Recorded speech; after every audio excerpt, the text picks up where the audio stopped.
So hello friends, welcome back to my channel Meenachari creations. ఈరోజు video వచ్చేసి ప్రెగ్నెన్సీలో ఉన్నప్పుడు చాలామందికి ఏంటంటే నార్మల్ డెలివరీ గురించి ఎక్కువగా ఆలోచిస్తూ ఉంటారు అండ్ ట్రై చేస్తూ ఉంటారు. సో ఖచ్చితంగా ట్రై చేయాలి. నార్మల్ డెలివరీకే 99% వరకు మనము నార్మల్ డెలివరీ అవ్వడానికే ట్రై చేయాలి.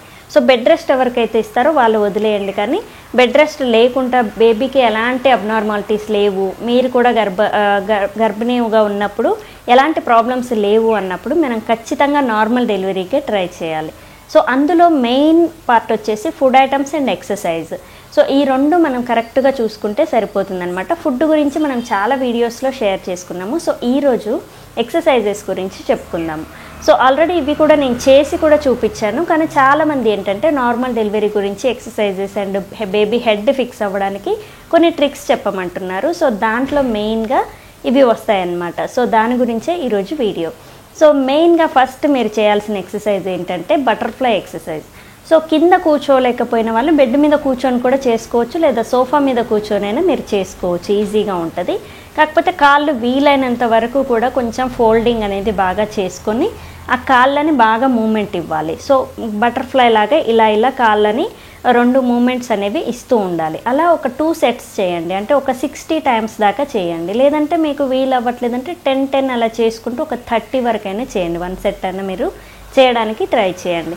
సో దీనివల్ల మనకి సర్విక్స్ అనేది తొందరగా ఓపెన్ అవుతుంది అండ్ బేబీ రావడానికి ఈజీ అవుతుంది. దాని తర్వాత మనకి అక్కడ కండరాలన్నీ కూడా చాలా గట్టిగా ఉంటాయన్నమాట. ఇవన్నీ చేయడం వల్ల కొంచెం నార్మల్ డెలివరీ అవ్వడానికి ఈజీగా కొంచెం వదులుగా తయారవుతాయి అన్నమాట. సో ఖచ్చితంగా ఇది ట్రై చేయండి, మీకు నార్మల్ డెలివరీ ఈజీగా అవుతుంది అండ్ హెడ్ కూడా ఫిక్స్ అవుతుంది ఇది చేయడం వల్ల. కిందనే కూర్చొని చేయాలని ఏం లేదు. ప్రెగ్నెన్సీలో ఏ ఆసనమైనా కింద కూర్చొని చేయక్కర్లేదు, మీరు బెడ్ మీద కూర్చొని చేయొచ్చు. సో ఇది ట్రై చేయండి. దాని తర్వాత డక్ వాక్, ఇదైతే కిందనే చేయాలి, లేదా బెడ్ మీద అటు ఇటు నడవడానికి వీలైతే మీరు చేయొచ్చు. డక్ వాక్ కూడా నేను ఆల్రెడీ చేసి చూపించాను. కింద కూర్చొని నడవాలన్నమాట. మామూలుగా పాదాలు కిందికి ఉంటాయి, కింది నుంచి ఇలా నడుస్తూ ఉండాలి. వీలైనంత వరకు కిందికి కూర్చోవడానికి ట్రై చేయండి. డక్ వాక్ అని మీరు కొడితే వస్తుంది, లేదా నేను వీడియో షేర్ చేశాను కదా, అది ఎండింగ్లో పెడతాను చూడండి. సో అది డక్ వాక్ ఎక్సర్సైజ్ అనమాట. లేదా మళ్ళీ మీకు ఒకసారి చేసి చూపించమన్నా నేను షేర్ చేస్తాను, కామెంట్స్ని బట్టి నేను వీడియో చేస్తాను. సో ఈ డక్ వాక్ అనేది మీరు ఒక 10 స్టెప్స్ వేసినా సరిపోతుంది. సో ఒక 10 టైమ్స్ కింద కూర్చొని నడవాలన్నమాట. సో ఇది చేస్తే ఈజీగా సర్విక్స్ అనేది ఓపెన్ అవుతుంది అండ్ బేబీ రావడానికి ఫ్రీ అవుతుందన్నమాట. సర్విక్స్ ఎంత వదులుగా అవుతుందంటే ఇంకా మనకి నార్మల్ డెలివరీ అప్పుడు ఎక్కువ కష్టపడే పని కూడా ఉండదు. సో ఖచ్చితంగా ఇది కూడా ట్రై చేయండి.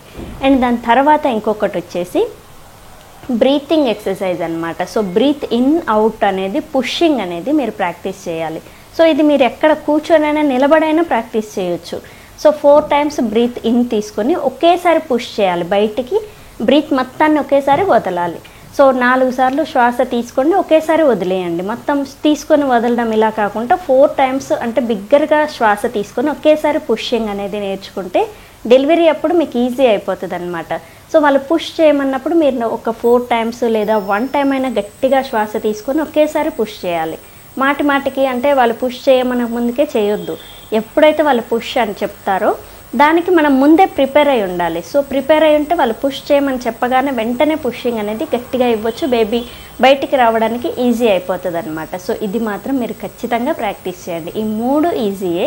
అండ్ లాస్ట్ అండ్ ఫైనల్ ఇది ఇంకా ఈజీ, వాకింగ్ చేయాలి. డైలీ 40 మినిట్స్ వాకింగ్ అనేది మీరు ఖచ్చితంగా చేయాలి. అది ఇంట్లోనే ఉండండి లేదా బయట అయినా ఉండండి. స్టెప్స్ కౌంటింగ్ చేసుకోండి అండ్ స్టాప్ వాచ్ పెట్టుకోండి.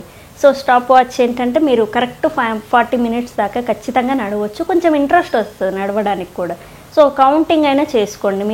మీకు మీరుగా కౌంటింగ్ కాకుండా మొబైల్ ఫోన్లో చాలా స్టెప్స్ కౌంటింగ్ యాప్స్ ఉంటాయి. సో అవి డౌన్లోడ్ చేసుకొని మీరు పాకెట్లో వేసుకొని లేదా చేతిలో పట్టుకున్నా కానీ మీ స్టెప్ 1 by 1 కౌంట్ అవుతూ ఉంటుంది. సో ఈ కౌంట్ని బట్టి మనకి ఇంట్రెస్ట్ వస్తుంది అనమాట. ఓకే, రోజుకి ఇంతవరకు ఇంత టైం వరకు ఇన్ని స్టెప్స్ అవుతున్నాయని మనం వేయడానికి ఈజీగా ఉంటుంది. సో మెల్లిగా నడుస్తూ ఉండండి అండ్ స్టెప్స్ ఎక్కడానికి ట్రై చేయండి, దిగడానికి ట్రై చేయండి. సో ఏదైనా వాకింగ్ అనేది డైలీ కొద్దిసేపు చేస్తే మీకు టోటల్ బాడీ అంతా కూడా బాగుంటుంది, వెయిట్ అనేది ఇంక్రీజ్ అవ్వదు అండ్ బేబీ హెల్దీగా ఉంటుంది. సో రోజంతా కూడా కొన్ని క్యాలరీస్ అనేవి మనం కరిగించగలుగుతాం ఒకే దగ్గర ఉండకుండా. సో ఖచ్చితంగా వాకింగ్ అనేది చాలా ఇంపార్టెంట్.